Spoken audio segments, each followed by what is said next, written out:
And this card makes sure that carers can access discounts and goods and services. It is looking to develop carer-friendly communities. And so if a carer shows this card in a shop that's on the directory, for instance, they could get up to like 10% off, 20% off, or they could get concessionary rates for things.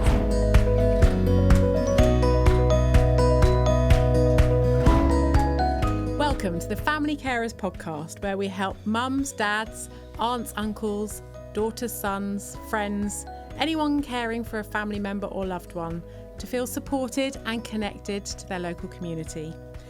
This week, we're joined by Eliza, a Carers Commissioning Officer from BCP Council. In her role, Eliza works with partners, carers and service users to assess and understand the needs of carers in the Bournemouth, Poole and Christchurch area. She also reviews the provision of support available to them. In this episode, we look at caring for carers and meeting the needs of those caring for a loved one in the BCP area. Eliza will give us an overview of the carer support service and types of support available. We'll get some clarity on respite care and the options that are available. And we'll learn about local initiatives for carers, such as the Carers Card and access to a free handyman service. If you're interested in learning more about how Eliza and the team are meeting the needs of carers and what's out there already, then this episode's for you.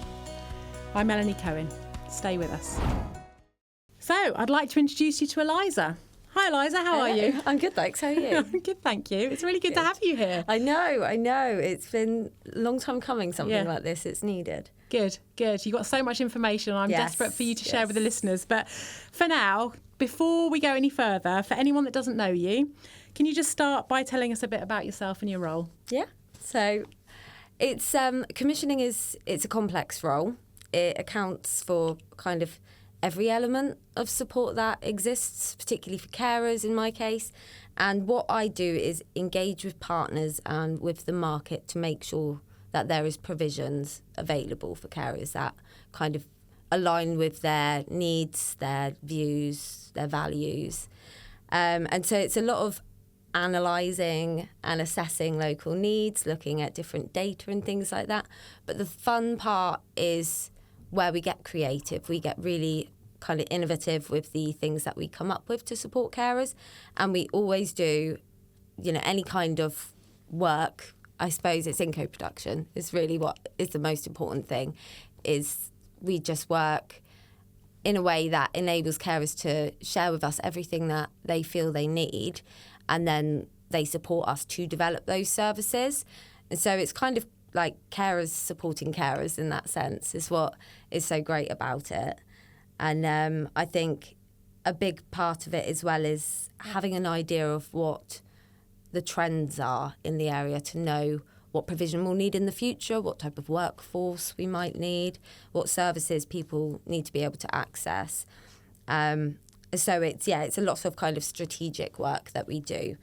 Yeah, it's a really big picture actually, isn't it? Yes. And so important, like you say, to work in co-production with people to really understand what their needs are. Yeah, because otherwise if you have a load of services that people don't really want or need, then it's just a bit of a waste of money, isn't it? And a waste of time. Yeah. And that's not going to help anyone in the long run. So we really want to have services that enable people to be independent but continue their caring role if that's what they want. Yeah. And it's just about finding ways that we can minimise that pressure on carers. Amazing. Yeah. So essentially your role is to build a support network for family carers in our local area. Can you tell the listeners what the BCP Carer Support Service can help them with? So the BCP Carer Support Service was formerly known as CRISP. So it's quite well known now, and it's the lead carer organisation in BCP. And their role is to make sure that carers are informed and aware of what support is available to them, but also to offer them kind of guidance through the social care pathway. If someone comes through for looking for more support, the carer support service will be the ones that will support them and make sure they're linked in with the right people and the right teams. And there are so many kind of benefits that carers get from registering with the service. We make sure information goes out regularly. We have a new website that recently launched with the rebrand, and we are looking for ways that we can promote different types of information, such as podcasts like this. Yeah. But we also want to make sure that our services stand out, so people know that BCP has got their backs, especially when it comes to carers. We know how important it is. Absolutely. So is the website the best way for people to connect with you? Is that kind of your primary? I would say so.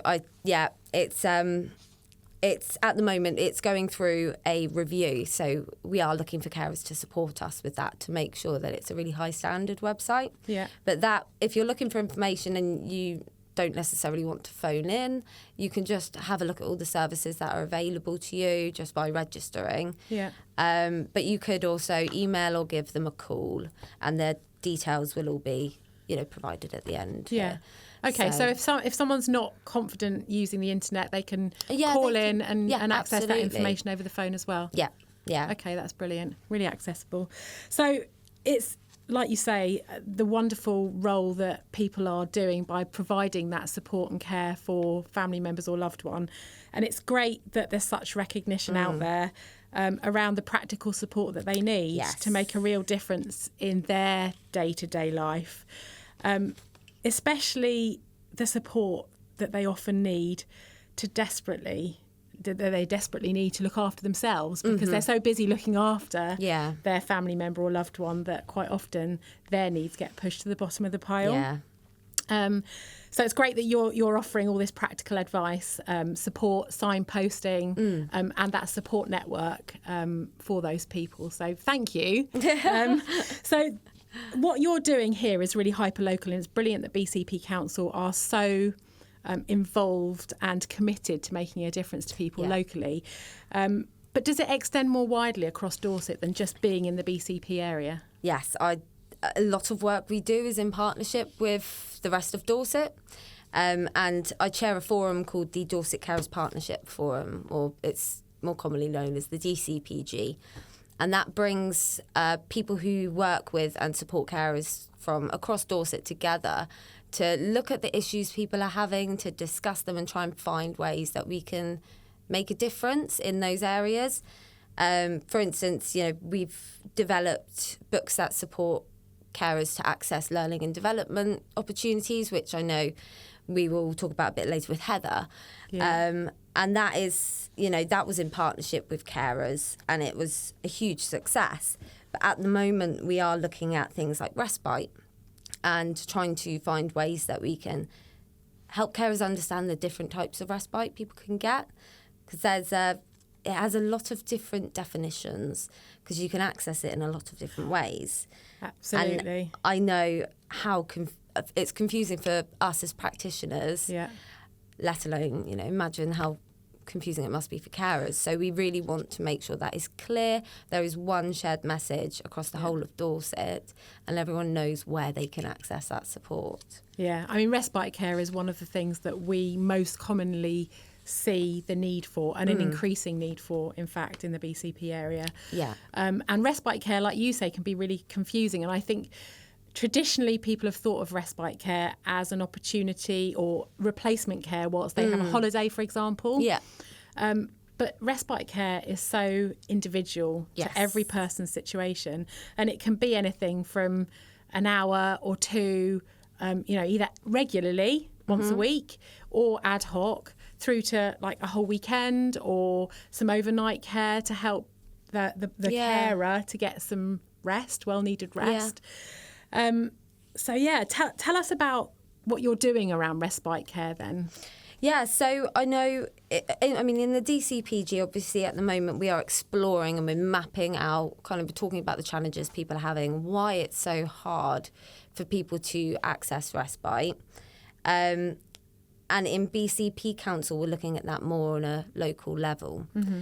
And we know that replacement care as a traditional form of respite is where someone else kind of replaces the carer temporarily whilst the carer can have a break.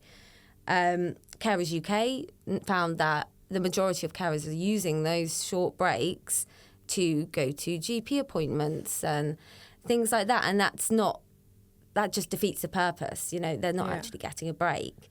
And so what we want to do is we want to make sure it's really clear to people that replacement care, when someone comes and supports the person that has the needs, that is kind of established under a care needs assessment, whereas kind of respite for the carer comes from a carer's assessment. Amazing. And so it's really complex, is that trying to understand, when is it a carer's assessment, when is it a care needs assessment? Yeah. And so what we are trying to do is, how can we make sure that carers are accessing that replacement care, but it's not too complex for them to understand whether or not there's a care needs assessment, because that will all be established during a carer's assessment, whether or not it's needed. Yeah. And so I think it's just reassuring them that actually carer's assessments can be quite intimidating. People might not necessarily want one, but it's an opportunity where you can really understand where you need to get support from, which avenues are right for you. And it's completely tailored to the carer's needs. And so, there are things that we have already in place. We have beach huts and holiday lodges for carers. I know the beach huts, you won't get that really anywhere else in the UK. We're so lucky here. Aren't we? And they're £5 a day for carers. And, staff don't even get that benefit. That is amazing. And the holiday lodges, £10 a night. You could either go to Brixham in Devon or Weymouth. And so it's, those are really good opportunities that not many people would get. Such recognition for the needs of the family carer. Yes, yeah. And that's incredible. So just to hop back slightly to what you were saying before, the fact that these two assessments, and I think the word assessment can sometimes be a bit intimidating because it sounds like you're going to have a test. Yes, yeah, but that's actually, I think people need to try and get past that and think, because it's kind of jargon that we use, isn't it, when we're talking about these things. But assessments in this situation, it's this recognition of the carer's needs.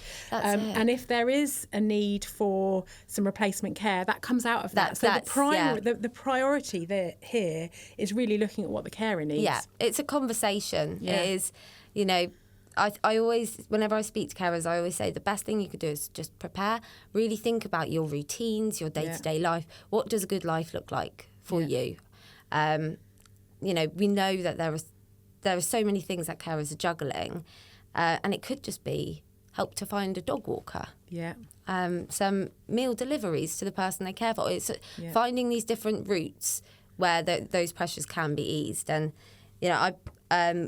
I cared for my dad, and alongside with my mum, bless her, she took the brunt of it.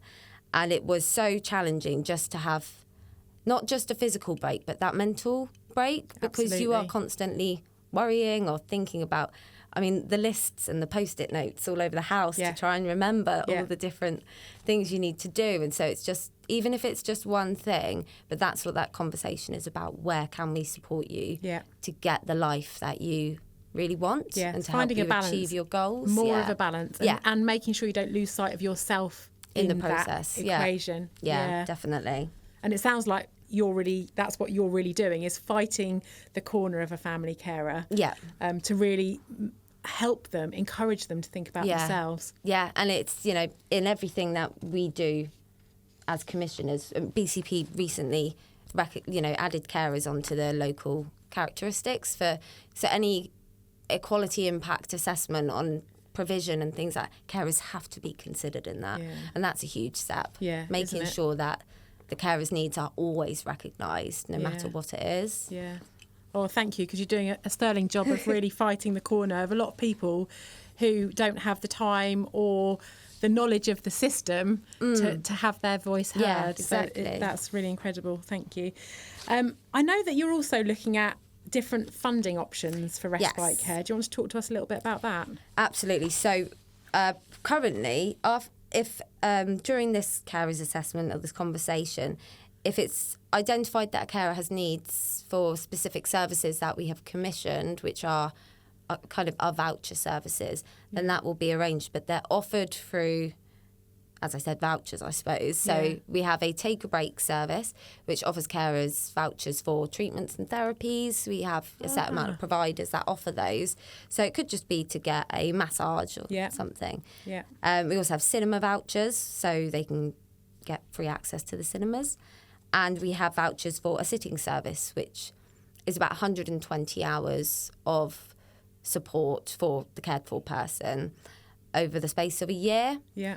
And we know, those services are essential. Carers have told us that we need that provision there. But what we've recognised is that the vouchers are actually very complex. Yeah. It's a very old service. And so it's a lot of legacy contracts and things that we need to look at modernising. Yeah. And so we're exploring new ways that we can do that. And when we started this big review, carers told us, well, why can't we just have a card or have the money? Yeah. And so we can choose whatever we want to do. Because, if we could provide them with a prepayment card, essentially, they could use it to get a gym membership. Yeah. Or they could use it to pay for a gardener, if that, if that's what their carer's assessment kind of summarises that they need, and that's what is found, then that's what that money can be used for, and we're not limiting them. Yeah. Whereas with these voucher services, providers have to agree to provide that service and accept the vouchers. Yeah. So, we want to just expand that. We don't want to put restrictions on carers at all. And we're always talking about providing really person-centred care for people that have care needs. Yeah. But this is essentially providing a really person-centred approach to the support that we're looking to give to carers themselves, which is incredible. Yeah, definitely. But I guess it's going to take a little bit of time. It sounds like it's in development at the moment. It's in development. Okay. There is a lot of kind of processes we have to follow to establish this, but the most important thing at the moment is we want to hear what carers think of this approach, because it's just how are an they idea. Going to tell? How do they get in touch with you to tell you that? Are you carrying out any sort of workshops or? Yes, so I'm going to be planning some workshops that will happen in the local area, and they'll also be online. We're also going to send out a survey to people already using those services. Yeah. But we also have the Carers Reference Group, which is, I guess, the carers version of the DCPG that I mentioned. Yeah. And they are our thinking hats. Any initiative or any idea we have, we run it past this group of carers. Yeah. And they would just tell us, honestly, which I love. That's what you need. Yeah, what they think. And we always want carers to join the group, because they learn so much from it. Yeah. The skills that people develop when they're actually taking part is just incredible. Their confidence grows. They actually recognise that they have a voice here. Yeah. We wouldn't do anything. We wouldn't, set up services as long as it's what carers want, and that's what this group enables, really. It's and this group have that lived experience on a day-to-day basis, so they're going to be able to tell you if what you're proposing is actually going to make a difference. Yeah, definitely. And that's what's so brilliant about it. And I wish, when I was caring for my dad, I wish I'd known about more of this, and had the time to kind of get involved in it. But I think it's just reaching out, because the group is so flexible. Yeah. You don't have to go every time. You can just go when, if you see, we'll send out the agenda. If you see a topic that you're interested in, we can make sure that it's facilitated in a way so you can be there and have your say. Amazing. Okay, so we'll link the details in the show notes so that people know how they can contribute their views and get involved with that. Perfect. Okay, so other than the respite care, which is a massive topic in itself, I know that there's a whole host of other activities and initiatives that you do at BCP to support carers. So can you talk us through some of these and how the listeners can access those? Yeah, there is a few. So I think a big one for us is when you register with the BCP Carer Support Service, you'll be asked if you want to access one of our kind of Dorset Carers cards, and that's a joint service with Dorset Council. So, or it could be known as the Carer Friendly ID card. But that's an initiative kind of provided by Forward Carers, which are a big company and charity that they do so much for carers. They do. That's perhaps a conversation for another day. Yes, definitely. And this card makes sure that carers can access discounts and goods and services. It is looking to develop carer-friendly communities. And so if a carer shows this card in a shop that's on the directory, for instance, they could get up to like 10% off, 20% off, or they could get concessionary rates for things. But there's also, if an organisation or a business can't offer a discount, they can do things like, I think the Lighthouse have dementia-friendly screenings. They have quiet times in cafes so people can go with someone who might have sensory needs. Yeah. And that is, it's looking at this whole bigger picture. How can we make communities more carer-friendly? But as well, another side to that is it can be used in GP surgeries and in hospitals to prove that they are a carer, which is a big part of it. Yeah. But practical things as well, we have a handyman service, which is a service that's, if you are over 60 and you're a carer, you can access this service. And that is, it's things like fitting handrails or, just fixing light switches, things like that. It's like small jobs around the home that people might not be able to do themselves or have time to do. Yeah. And that is available to carers as well as people who have, received certain types of benefits and things like that.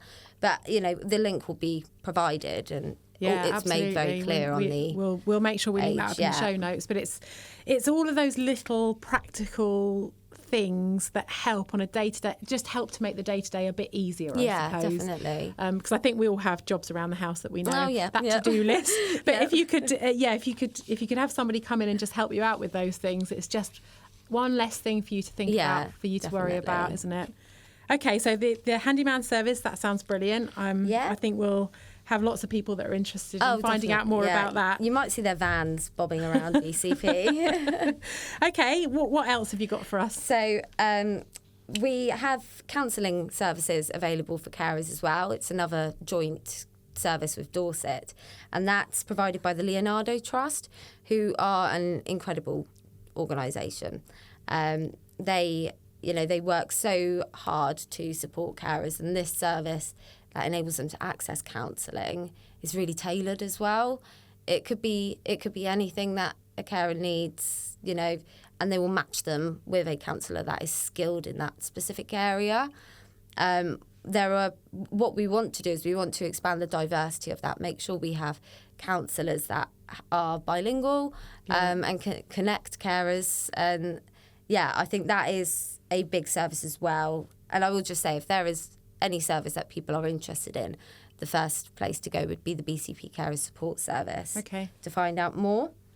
Yeah, I think having that piece around the counselling, the support, the processing of your own emotions and trying to navigate your way through what can often be a really challenging time particularly for carers. It could support anyone, but I know a lot of people that use it are new to the caring role. Yeah. And it's all the overwhelm. Yeah. And uncertainty, I think. Yeah.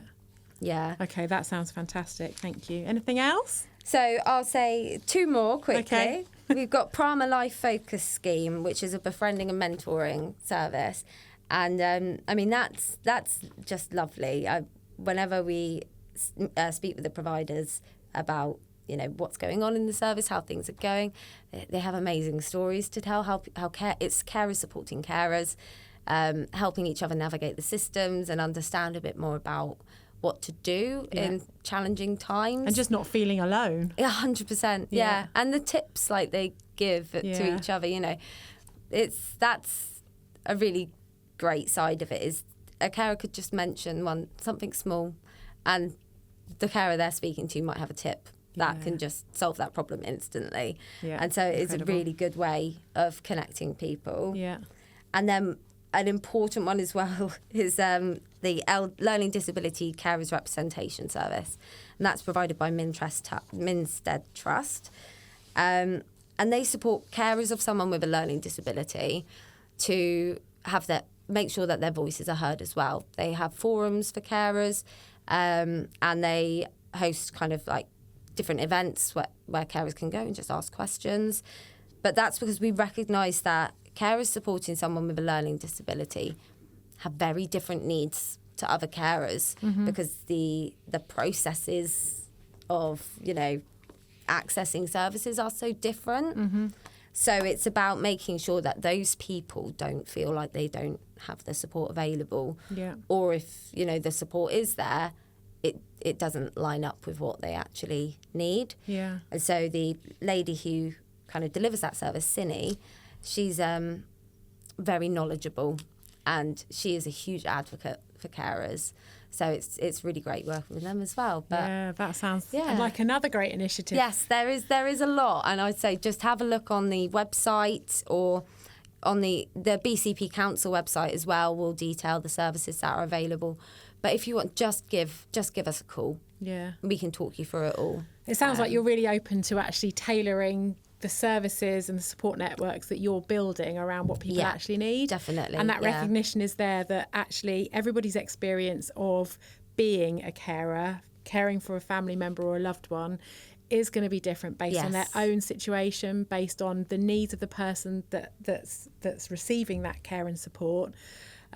And it changes, that people have changing needs. So what works for that carer now isn't necessarily going to be the same in 6 months' time. So it's about evolving with people and building a more supportive community. That's what I love about what you do. You're building a network, but you're also raising awareness. Yes. Amongst organisations, local groups, charities, businesses. Yes, because what's with the Dorset Carers Card, or care-friendly communities, is we hear a lot from businesses, they have no idea how many of their own workforce are carers. Yeah. And so if they know where to support carers, then they can support their staff better, then, retention and recruitment, everything. It helps in so many areas. It's just about recognising that, carers save the economy. Yes. The equivalent to the NHS budget. And so it's huge. And I think just that recognition and people being able to be themselves, take their whole selves to work. So when they're going to work, having that acknowledgement from your employer that they know you're a carer and that they know you're juggling so many different things. Just knowing that, I think, eases the situation slightly. It really does. It's funny. It's what we hear a lot. And one of the most important things is just flexibility. Yeah. Just adjust with them. And because the rigidness of certain things, it just causes more problems. Definitely. Well, we're almost out of time, Eliza, and I could sit and talk to you all day about this. Sounds like we've just really scraped the surface with what you're actually already doing, let alone what you've got in the pipeline, what you're working on at the moment. So maybe we can get together again another time. We can explore what you've been doing and how the whole prepaid card initiative's looking. How that's developing. I'm excited for that. Yeah. Okay, well, again, thank you for sharing all the information about the practical support that our listeners can access in the BCP area. And I'm sure that a lot of them will have taken lots of notes. Perhaps we'll rewind and revisit some of the initiatives that you've talked about, and hopefully we'll connect with you to find out how it can help them. So again, thanks to Eliza for joining us on the Family Carer podcast. I really appreciate you being here. Thanks for listening to the Family Carer podcast. And a huge thanks to Eliza for joining us. And it's great to catch up with you again. Definitely. So, all right, folks, remember to subscribe and share this with anybody that you think needs to hear it. And finally, did you know that over 65% of carers in Dorset dedicate more than 50 hours a week to their caring responsibilities? I think we can all agree that that's an incredible feat, really, isn't it? And something we all really need to acknowledge. So thank you again.